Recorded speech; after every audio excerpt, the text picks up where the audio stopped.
Oh, il a l'air aussi stupide que toi. Je suppose que les enfants de quelqu'un qui a abandonné l'école primaire sont aussi stupides. Une camarade de classe nommée Isabelle, qui pour une raison quelconque me méprisait toujours, regarda le visage d'Antoine. Elle était diplômée de Harvard. Elle était belle, mais avait une personnalité terrible. C'est ce qu'Isabelle a dit après avoir regardé le visage d'Antoine. Je pouvais tolérer d'être moquée moi-même, mais ça me faisait mal quand elle insultait mon fils Antoine. Non absolutamente, son niveau d'éducation n'a pas d'importance. Le fait que tu sois allé à Harvard ne te donne pas le droit de parler à mon fils comme ça. Voyant cela, Antoine a dit d'une voix froide, « Papa, cette femme. C'est Mme Smith, n'est-ce pas? Devrions-nous la virer? » Antoine peut sembler avoir 10 ans, mais ce n'est pas un enfant ordinaire de 10 ans. Isabelle s'en rendra compte plus tard. Mon nom est Emily, probablement une élève de 8e année, très moyenne à l'époque. Membre de l'équipe de soccer, parfois sur le banc, parfois pas. Contrairement au garçon remarquable, je n'ai pas de petite amie. Oui, juste un élève de 8e année tout à fait moyen. J'avais une force et une faiblesse. Tout d'abord, ma force était les mathématiques. Je n'étais pas bon dans toutes les matières, mais pour une raison quelconque, les mathématiques me parlaient. Je résolvais les problèmes sans trop de difficultés, même s'il s'agissait d'un problème avancé joué la première fois. J'étais le seul de ma classe à pouvoir résoudre certains problèmes difficiles et j'ai toujours été en tête en mathématiques depuis mon admission. J'aimais particulièrement les non-binaires. C'était romantique de compter dans un système autre que la base 10. C'était comme un jeu et c'était très amusant. En revanche, ma faiblesse, ou plutôt la personne que je ne supportais pas, était une belle camarade de classe nommée Isabelle Smith depuis l'école primaire. Pour une raison quelconque, Isabelle traitait tout le monde normalement, mais elle était froide avec moi. Nous jouions ensemble au début de l'école primaire et nous nous rendions même visite, mais vers notre voyage scolaire en primaire, elle est soudainement devenue distante et ne parlait que mal de moi. Émilie, ne traîne pas pendant le nettoyage. Allez, sors les poubelles. Ce n'était pas seulement moi qui traînais, mais Isabelle disait ça et me lançait la poubelle. Émilie ne reste pas là à ne rien faire. Éteins la flamme, te signe Telco. N'importe qui aurait pu éteindre le brûleur pendant nos expériences scientifiques, mais Isabelle se plaignait toujours à moi. De plus, elle disait des choses comme « Je ne peux pas toucher cette lampe à alcool maintenant que Émilie l'a touchée », comme si j'étais quelque chose de sale. Je voulais répliquer, mais Isabelle était audacieuse, belle et l'une des filles les mieux classées dans notre hiérarchie de classe. Je ne pouvais jamais répondre et je prenais simplement ses remarques. J'ai toujours pensé qu'un jour, je lui prouverais qu'elle avait tort. Mais la seule chose que j'avais de plus que Catherine était en mathématiques. Cependant, elle était douée en mathématiques et était la meilleure de la classe en termes de notes générales. Tout au long du collège, Catherine continuait à me cibler. Et comme le destin aurait voulu, nous nous sommes retrouvés dans le même lycée. Ainsi, ma vie au lycée a commencé avec les mêmes forces et faiblesses. Puis, pendant ma 2e année au lycée, ma vie a pris un tournant à 180 degrés. Mon père, qui était le pilier de notre famille, est décédé. Il aimait pêcher dans les rivières. Un matin, en allant pêcher, il a pris la mauvaise route sur une route de montagne et a plongé dans un ravin, emportant sa voiture avec lui. Il n'est jamais revenu. Quelqu'un de famille qui menait une vie modeste et frésite. Je ne pourrai jamais oublier le visage de ma mère lorsqu'elle a reçu l'appel de la police locale. Je n'oublierai jamais le visage pâle de mon père lorsque nous nous sommes précipités à l'hôpital. Après le décès de mon père, ma mère, qui avait toujours été femme au foyer, a décidé de travailler comme intérimaire, mais elle ne pouvait pas garder un emploi longtemps, car la perte soudaine de mon père la rendait souvent malade. Juste quand je pensais qu'elle travaillait depuis un moment, elle se retrouvait alitée. Elle allait mieux et recommençait à travailler, mais au bout d'environ 3 mois, elle retombait à nouveau. Je pensais que je pouvais plus lui faire subir ça. J'ai décidé au PAPSCA mes études universitaires. J'allais même abandonner le lycée et commencer à travailler tout de suite. Je voulais ramener ma mère à la maison. J'ai pris ma décision la troisième fois qu'elle est tombée. Isabelle, qui me critiquait toujours, m'a confrontée lorsque j'ai décidé de quitter le lycée. Qu'est-ce que tu penses? Tu faux. Sans diplôme de fin d'études secondaires, tu n'auras aucune chance dans la société. Il ne te reste qu'une année de lycée. Ne quitte pas maintenant, seul un fou abandonnerait. Isabelle désapprouvait fortement ma décision, mais je ne pouvais pas changer d'avis. J'ai remis ma démission cette semaine-là et j'ai quitté le lycée le week-end suivant. Après avoir quitté le lycée, j'ai d'abord pris un emploi à temps partiel dans une supérette locale. Je n'avais jamais travaillé auparavant, car mon lycée n'autorisait pas les emplois à temps partiel. Donc chaque jour était une nouvelle expérience pour moi. C'était fatigant, mais je m'étais engagée à soutenir notre vie et il n'y avait pas de retour en arrière. Alors que je m'habitais au travail à la supérette, un nouveau chapitre a commencé dans ma vie. Il y avait une femme nommée Sophie qui travaillait comme serveuse au pub. Sophie fréquentait une université d'État renommée à proximité, étudiant en robotique. Sophie and I started chatting a little more during the hours when there were fewer customers. Turns out robotics involves a lot of math, and I found the college lectures Sophie shared with me really interesting. Gradually, I became interested in robotics. Whenever I wasn't scheduled at the convenience store during weekdays, I'd go to the university with Sophie and secretly attend lectures. The classes were challenging with many unfamiliar theories, but I'd borrow Sophie's student ID to study in the library afterward. Sometimes I'd wonder if I'd be attending that university if it weren't for my father's accident. But I found fulfillment in my busy work days, and there was a sense of accomplishment in supporting my mom. And above all, experiencing my first love was wonderful. Sophie, being 3 years older, seemed very mature. Every conversation with her was stimulating. Yet, when we'd stroll by the riverbank, her expressions were childlike and adorable. I wanted to protect Sophie's smile forever. As expected, Sophie went on to graduate school. Being one of the top students, it seemed many research labs wanted her. She chose a research lab led by a professor known for tackling challenging subjects.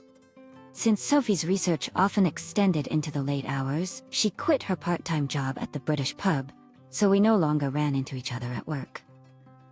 But every evening, once I was done with my own job, I'd visit Sophie's apartment, cherishing the few moments we could spend together. Sophie's apartment looked like that of a stereotypical science student. Aside from essential furniture and household items, there were piles of specialized books everywhere. By this time, I couldn't comprehend the complexity of the books Sophie was reading, but she'd occasionally simplify her research for me. You know, Emilie, after working a few years, you can always choose to go to college, she said. I thought I had given up on the idea of going to college, but it was Sophie who showed me such an option. Turns out, not everyone entering college is a fresh high school graduate around 18 or 19.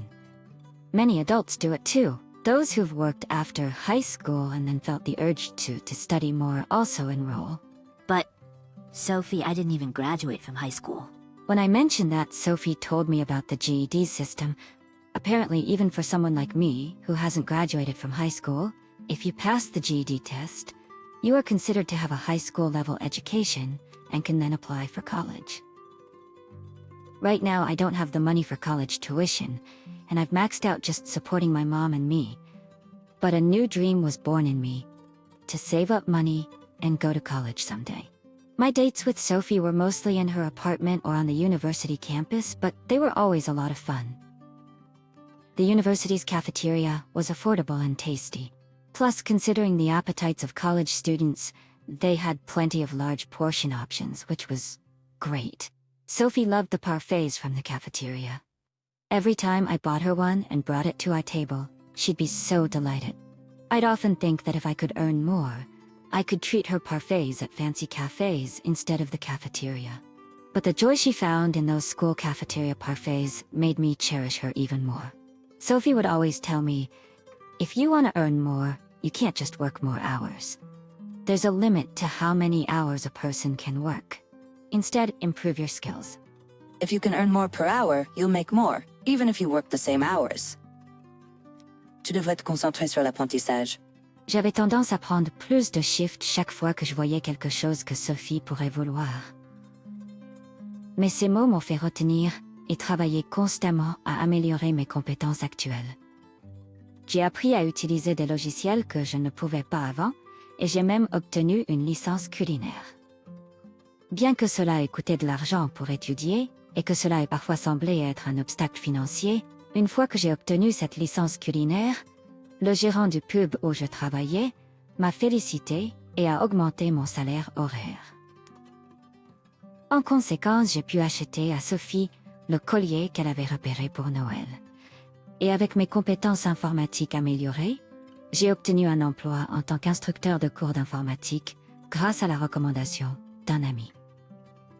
En quittant mon emploi de magasin de proximité, que j'avais depuis que j'ai abandonné l'école secondaire, enseigner des compétences informatiques aux gens de la communauté a signifié une augmentation significative de mes revenus mensuels.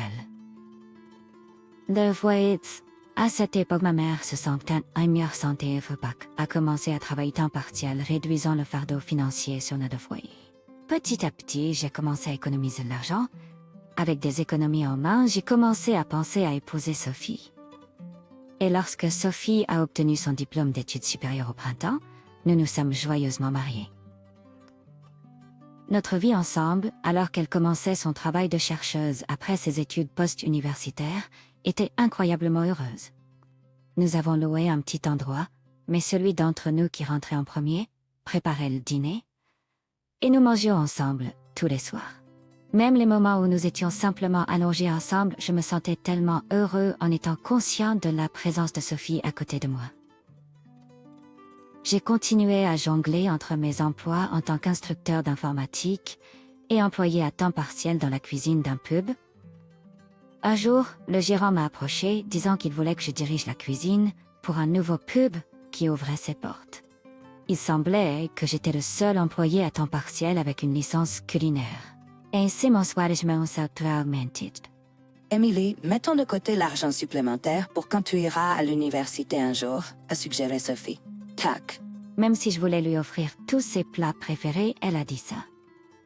Je suis très contente de ma vie actuelle. Tu devrais absolument aller à l'université. En disant cela, Sophie ne m'a pas laissé utiliser l'argent pour notre soirée en amoureux. J'ai même proposé d'envoyer plus d'argent à ma mère. Mais après avoir entendu parler de l'université de Sophie, elle a refusé. Et c'est ainsi que j'ai commencé à économiser pour l'université. Puis un jour, Sophie, rougissant, m'a dit quelque chose. Je suis enceinte. Nous étions vraiment aux semaines de bonheur. Notre fils Antoine s'est avéré être un prodige étonnant à notre grande surprise. Sophie et moi étions tous les deux doués en mathématiques, donc nous nous attendions à ce qu'il l'aime dans une certaine mesure, mais il a dépassé nos attentes. En un rien de temps, il pouvait compter de 1 à 100 et a commencé à résoudre des équations quadratiques, même avant la maternelle. Il est rapidement devenu fan du binaire, mon préféré, et pouvait convertir des décimales en binaire instantanément. Sophie a continué à travailler à temps partiel, et après avoir terminé ses recherches au laboratoire et récupéré Antoine à la garderie, elle discutait avec lui de mathématiques et des moyens de comprendre. Antoine écoutait toujours avec des yeux brillants. À ce moment-là, j'avais quitté mon emploi au pub et était devenu instructeur à temps plein, dans le cours d'informatique. Antoine a rapidement appris à utiliser l'ordinateur que je lui ai enseigné et il a facilement dépassé les matériaux de programmation pour les élèves de l'école primaire. Je me demande quel genre de personne il deviendra. Une nuit, en caressant les cheveux d'Antoine endormi, Sophie a dit cela et a soudainement commencé à pleurer. Sophie, qu'est-ce qui ne va pas? C'était un sujet si joyeux alors que s'est-il passé? En regardant son visage avec suspicion, Sophie s'est accrochée à moi et a commencé à pleurer. Puis elle a révélé, on m'a diagnostiqué une tumeur au cerveau. Qu'est-ce que tu fais? Il me reste que 6 mois. Je n'arrivais pas à accepter la confession de Sophie et je suis resté silencieux pendant longtemps. Je dois soutenir Sophie. Je le savais, mais je ne pouvais m'empêcher d'imaginer le visage pâle de mon père. Maintenant même Sophie. Cela m'a rappelé l'atmosphère lorsque ma mère a répondu au téléphone ce jour-là. C'est terrifiant. S'il te plaît, dis-moi que c'est un mensonge, dis-moi que tu es juste étourdi. Je ne pouvais pas accepter la maladie de Sophie, Et pendant un moment, la vie a continué, comme d'habitude. Sophie a suivi des traitements, mais elle n'a plus jamais parlé de sa maladie depuis. Je pensais peut-être que nous pourrions juste faire comme si cela ne s'était jamais produit. Mais un jour, un appel est venu du laboratoire. Sophie s'est effondrée. Allongée dans le lit d'hôpital, Sophie avait repris conscience, mais était branchée à plusieurs tubes, respirant à travers un masque à oxygène. Je voulais détourner le regard, mais la situation avait atteint un point où je ne pouvais plus le faire. S'il te plaît, prends soin d'Antoine.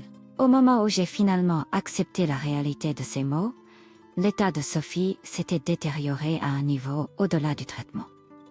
Pendant le mois précédant le décès de Sophie, nous avons parlé à plusieurs reprises de l'avenir d'Antoine. Sophie s'est excusée encore et encore auprès de moi et d'Antoine. Elle n'avait rien à se reprocher. Le plus dur était pour Sophie de devoir laisser Antoine derrière elle. Antoine a un talent incroyable. Sophie ne cessait de dire qu'elle ressentait la même chose. Je ferai tout ce que je peux pour aider Antoine à exploiter ses dons exceptionnels. Sophie amenait souvent Antoine au laboratoire, où tout le monde l'avait. Elle m'a demandé de continuer à l'y emmener après son DAMD. Avec l'aide de tout le monde au laboratoire, j'ai promis de fournir la meilleure éducation possible. À l'aube, le jour où Antoine, âgé de 6 ans, retenait ses larmes et disait « Maman, papa et moi ferons de notre mieux, ne t'en fais pas », Sophie a été appelée au paradis à l'âge de 33 ans. Ayant perdu un être cher 2 fois, je ne pouvais pas me permettre de m'effondrer. Je devais protéger mon fils Antoine.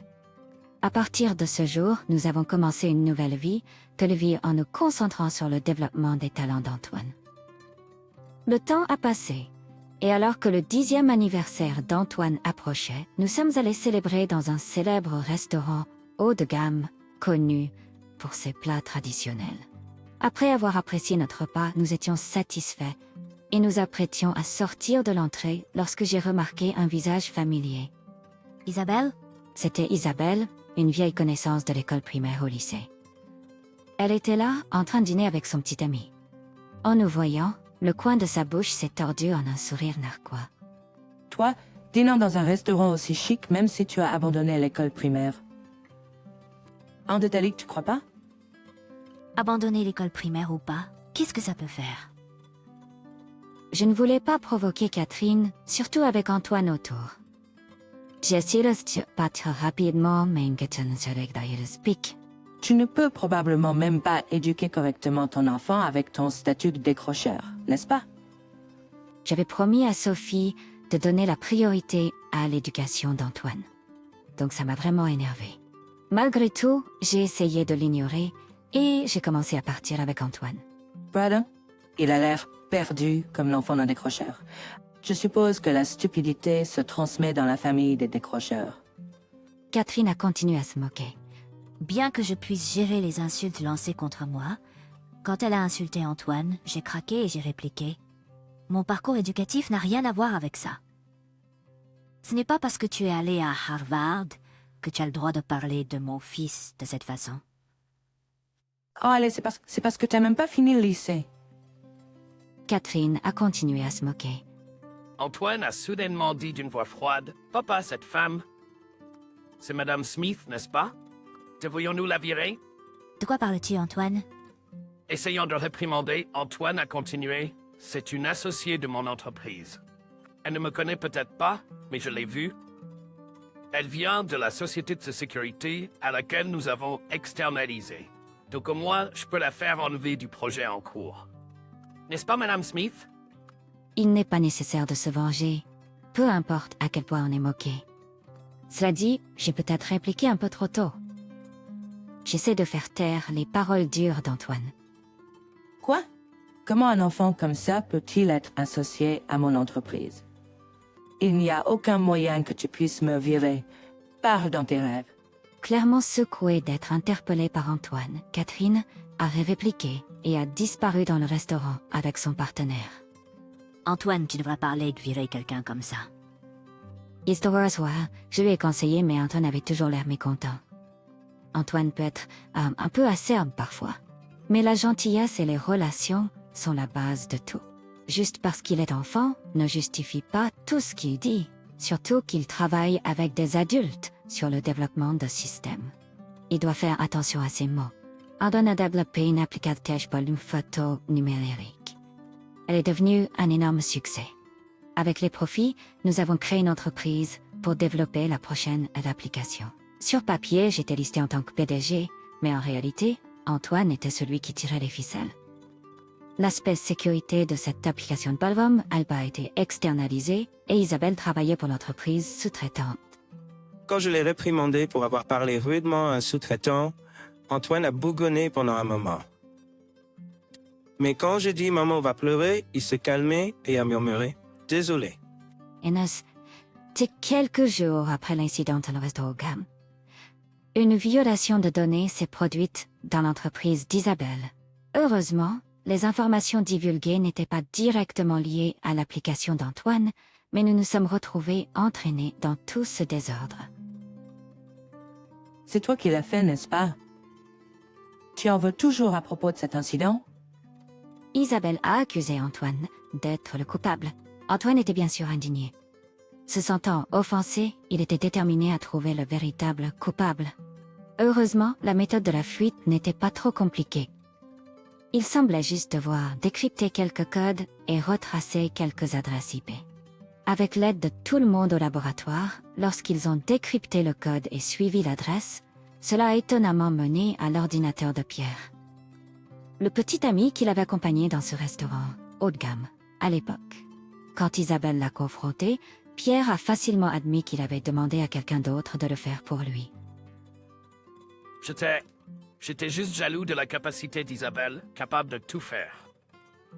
Isabelle a eu un flashback à ces mots. Un moment dans le passé où elle se sentait inférieure à son premier amour en mathématiques et agissait méchamment par frustration. Elle avait l'intention de lui avouer ses vrais sentiments et de s'excuser pour son comportement passé quand ils ont obtenu leur diplôme du lycée, mais il a abandonné et elle n'a jamais eu l'occasion.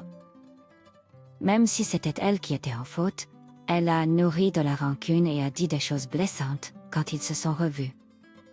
Isabelle est venue chez moi pour s'excuser et a partagé cette histoire. J'ai été complètement choquée de voir la fière Isabelle, presque comme si elle s'inclinait devant le sol en remords. Sa confession qu'elle avait autrefois des sentiments pour moi était encore plus surprenante. Cela m'a fait réaliser à nouveau comment les émotions peuvent devenir si emmêlées qu'elles sont difficiles à contrôler. Antoine n'a pas beaucoup parlé, mais il semblait sentir quelque chose dans les excuses sincères d'Isabelle et son engagement à aider Pierre à se remettre sur le bon chemin. Sophie, Antoine vient d'avoir 10 ans. Aujourd'hui, nous visitons le site de la tombe de Sophie. L'appellation photo d'Antoine se teste très bien. Les nouvelles fonctionnalités sont appréciées par les clients et les ajouts se vendent bien. Il a fait son rapport devant la tombe de Sophie. Mais j'ai fait quelque chose de mal. Antoine a admis de lui-même. Certaines personnes avec qui je travaille ont parlé mal de moi et j'ai réagi avec malveillance. Même si j'étais le plus fort, j'ai fini par harceler la personne plus faible. Avait-il vraiment réalisé son erreur? En tant que parent, j'ai été soulagée de voir Antoine réfléchir à ses actions. Désormais, je serai plus gentil envers les autres. Même si quelqu'un parle mal de moi, je ne vais pas riposter. Alors maman, tu peux être en paix. Sophie Antoine a tellement grandi, tant en cœur qu'en corps, il est vraiment en train de mûrir. Et j'ai quelque chose d'autre à partager. Sophie, j'ai décidé d'aller à l'université l'année prochaine. Je prévois d'étudier l'ingénierie et de travailler sérieusement sur le développement de systèmes, aux côtés d'Antoine et des autres. Ce serait vraiment rassurant si tu rejoignais l'équipe de développement. Antoine s'est exclamé avec enthousiasme. Je n'étais impliquée que dans la gestion de l'entreprise, mais honnêtement, j'ai toujours voulu faire partie du développement, pas seulement pour vérifier les bugs, mais être profondément impliquée. J'ai pensé que l'université serait le meilleur moyen d'y parvenir. Quand je serai grand, j'irai aussi à l'université. Je veux aller dans la même que maman. Tu visites déjà les laboratoires de recherche universitaires, n'est-ce pas Antoine? Mais tu devrais absolument aller à l'université. Peut-être même en master. Ouais, et à l'avenir, je vais être chercheur comme maman. Je te laisse l'entreprise, papa. Antoine a dit avec un sourire malicieux. Sophie, il grandit si fort et si capable. Il semble que ce sera encore long avant que je vienne te voir. Mais d'ici là, j'aurai plein d'histoires à partager. Alors, s'il te plaît, attends-moi là-bas. J'ai murmuré à Sophie dans mon cœur. Antoine, je vous surveillerai toujours. On aurait dit que j'entendais la voix de Sophie portée par le vent. D'accord, Antoine. On va prendre une glace à la cafétéria du campus en rentrant à la maison. Ouais, Antoine a crié de joie. Nous avons commencé à marcher main dans la main sur le chemin du retour, le parfum du printemps commençant à se mêler à l'air. C'était il y a 15 ans maintenant. Quand j'étais à l'école primaire, avril est arrivé et nous avons eu un changement de classe. Notre nouvelle enseignante était une jeune femme. Quand l'heure du déjeuner est arrivée, l'enseignante s'est tournée vers une fille assise à côté de moi et lui a dit de ne pas manger. Marie, t'as pas payé ta cantine donc ne mange pas, d'accord?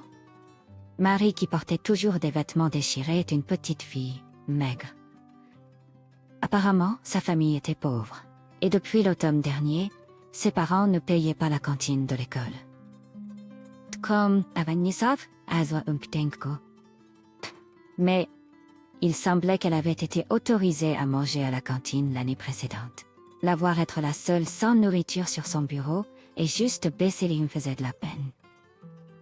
Mais comme l'enseignante mangeait à la même pièce, je ne pouvais pas partager secrètement ma nourriture avec elle.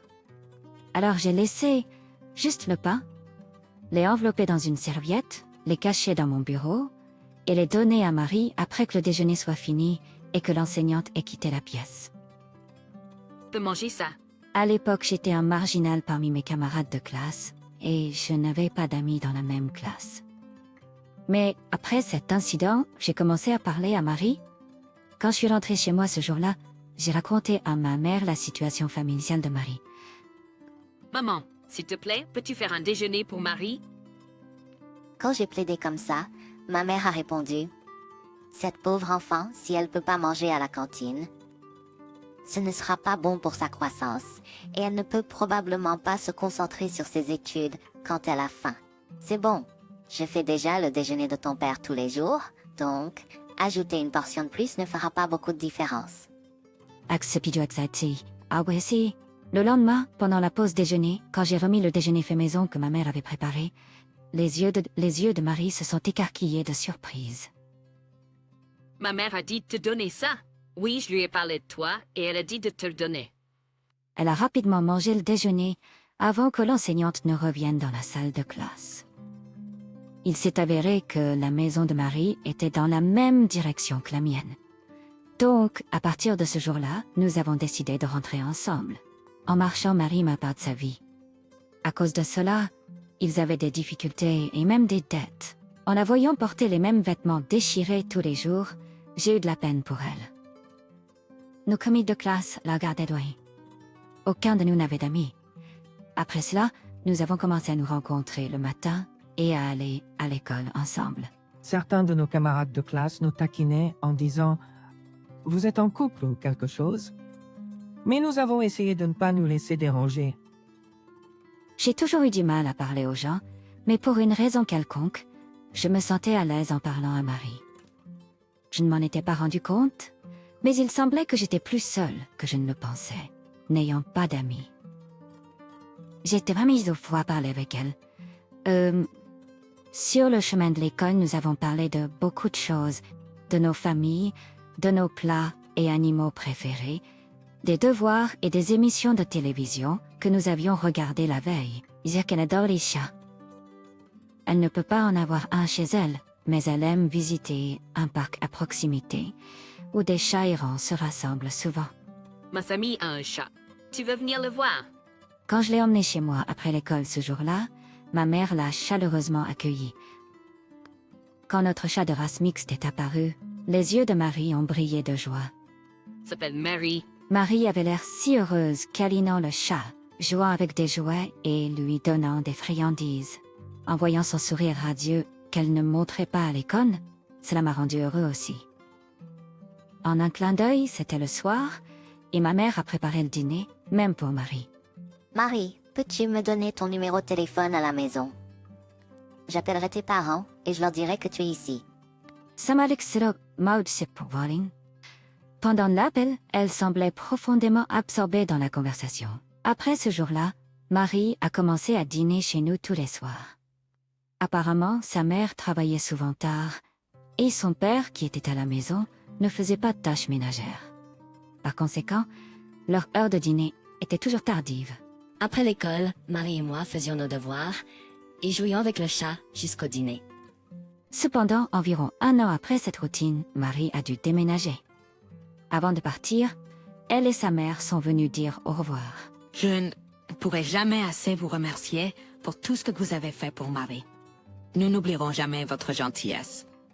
En disant cela, sa mère s'est inclinée devant la mienne. Oh, s'il vous plaît, ce n'est pas grave. S'il vous plaît, relevez la tête. Pas.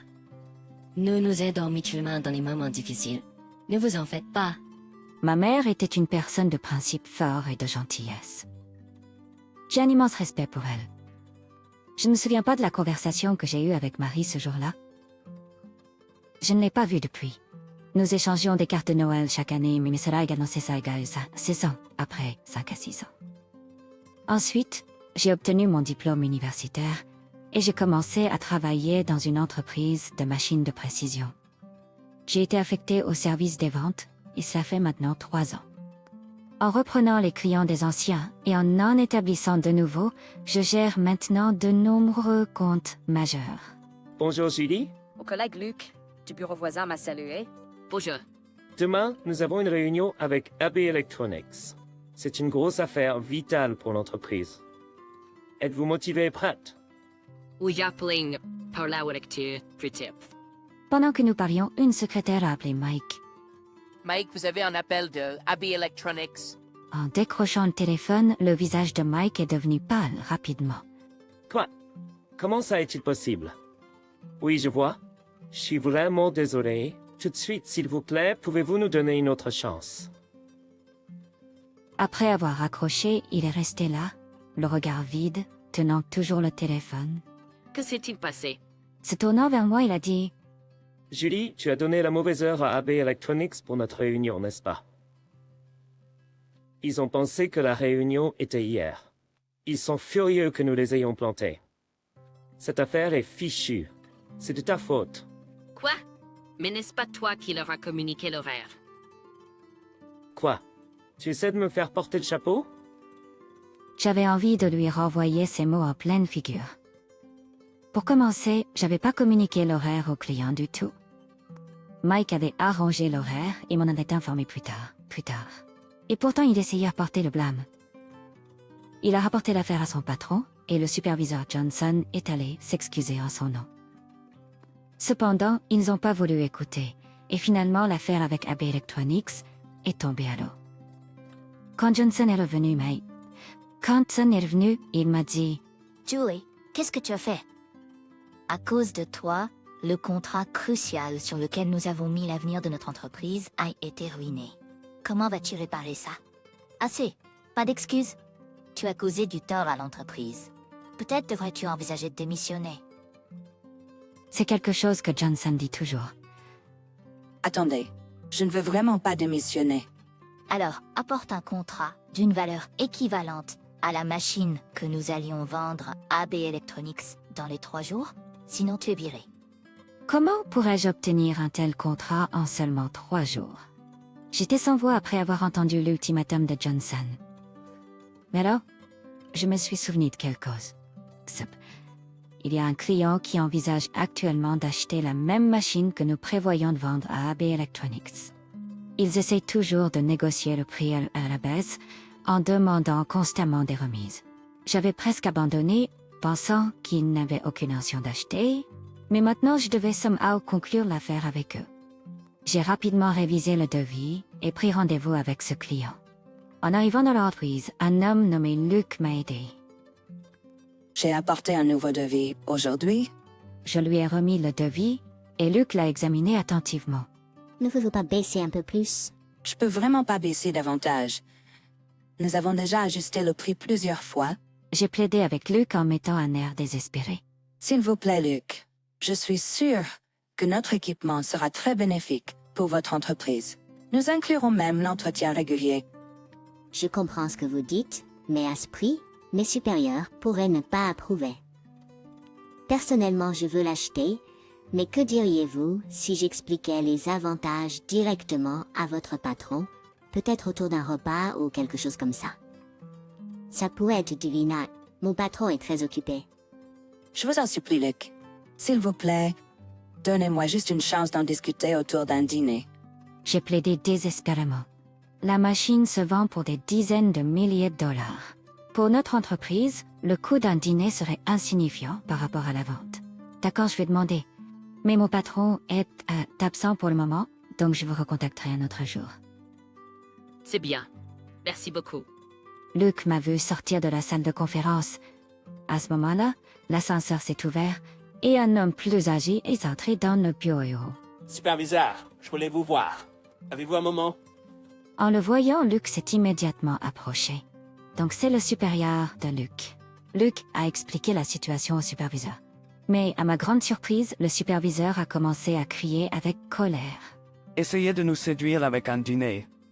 Nous vous l'avons dit maintes fois, si nous ne pouvons pas nous le permettre, nous ne pouvons pas l'acheter. Si vous ne pouvez pas offrir un meilleur prix, alors partez. Et ne revenez pas. Ai-je fait quelque chose de si mal pour être crié dessus comme ça? Alors que j'étais encore sous le choc, Luc m'a chuchoté en me poussant vers la sortie. Je suis désolé, il est juste de mauvaise humeur aujourd'hui. Il se met toujours en colère comme ça quand il est contrarié. Il semble que le superviseur soit un personnage assez difficile. Mais sans son approbation, nous ne pourrons pas finaliser l'accord. Si je n'obtiens pas ce contrat, je vais perdre mon emploi. Que dois-je faire? Alors que je me creusais la tête, j'ai entendu le bruit de talons cliquetant dans le couloir. Attendez, superviseur. Je me suis retournée vers le son de la voix d'une jeune femme, et là se tenait une belle femme en costume d'affaires. Watson, qu'est-ce qu'il y a? Elle s'est rapidement approchée du superviseur perplexe. J'ai également examiné les documents et je crois que l'équipement de cette entreprise serait précieux pour nous. Veuillez envisager de l'acheter. Elle a regardé droit dans les yeux du superviseur en parlant. Eh bien, si vous dites Watson. Luc, poursuivez immédiatement le processus de contrat. Le superviseur s'est alors tourné vers moi et a dit cela. J'étais absolument stupéfait.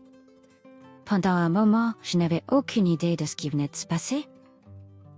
Alors, tu dis que tu vas faire l'achat. Oui, Julie, on ne peut pas dire non quand la fille du patron demande. Maintenant, on peut? La fille du patron.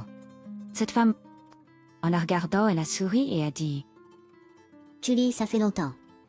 Tu te souviens de moi? » Même si elle a dit ça, je ne me souviens pas de connaître une Camille. Mais en continuant à regarder son visage, ça me semblait un peu familier. « Atkiatur. » Elle a parlé à nouveau. « Sophie? Oh, parle-t-elle de la même Sophie avec qui je marchais pour aller et venir de l'école et avec qui je traînais chez moi pendant l'école primaire. Elle a tellement changé, je n'ai pas reconnu. Wow, ça fait genre 15 ans, non? Vraiment? Mais la fille du patron? Bien sûr, ça sonne bien. Marie et moi avons échangé nos coordonnées, prévu de nous retrouver pour boire un verre après le travail. Quand je suis rentrée au bureau et que j'ai annoncé la bonne nouvelle, mon superviseur était surpris. Tu as vraiment obtenu le contrat? Oui, on n'a pas encore signé les papiers, mais on a eu le feu vert. Bon travail, Julie. Now wait, Ivy. En regardant mon collègue Mike, il avait l'air mal à l'aise à son bureau. Après avoir terminé le travail pour la journée et être allé au bar pour notre rencontre, j'ai trouvé Marie déjà en train d'attendre. Merci pour aujourd'hui. Tu m'as sauvée. Je n'ai pas été virée grâce à toi. En lui expliquant, elle a été compatissante. Eh bien, grâce à toi, l'affaire a abouti, donc je suis vraiment reconnaissante. En entendant ma gratitude, Marie a timidement souri. Selon l'histoire de Marie, quand elle était au lycée, sa mère a commencé à fréquenter un homme qui était alors le directeur du bureau où elle travaillait. Ils se sont finalement mariés. Cependant, quelques années plus tard, le père de son beau-père, le PDG du siège de New York, est tombé malade. pour prendre sa place, toute leur famille a déménagé en ville. Tu aurais pu me prévenir quand t'es revenu. Et je fais ça? En fait, j'ai jamais eu de petite amie. Non, aucune. J'ai été pris au dépourvu par sa soudaine confession et je suis resté sans voix pendant un moment. Mais c'était pas que j'aimais pas l'idée. J'étais en fait très heureux. À l'école primaire, être avec elle me rendait toujours heureux et quand elle riait, ressentais de la joie. Je me suis souvenu de ce sentiment. Bien sûr, je devrais. J'ai tendu ma main droite vers elle et elle l'a doucement prise. C'est ainsi que nous avons commencé à sortir ensemble. 2 ans plus tard, j'ai fait ma demande et nous nous sommes mariés. En la voyant jouer avec notre chat, elle semblait être comme avant. Marie avait affronté de nombreux défis en grandissant. Mais à partir de maintenant, je voulais être à ses côtés et la rendre heureuse.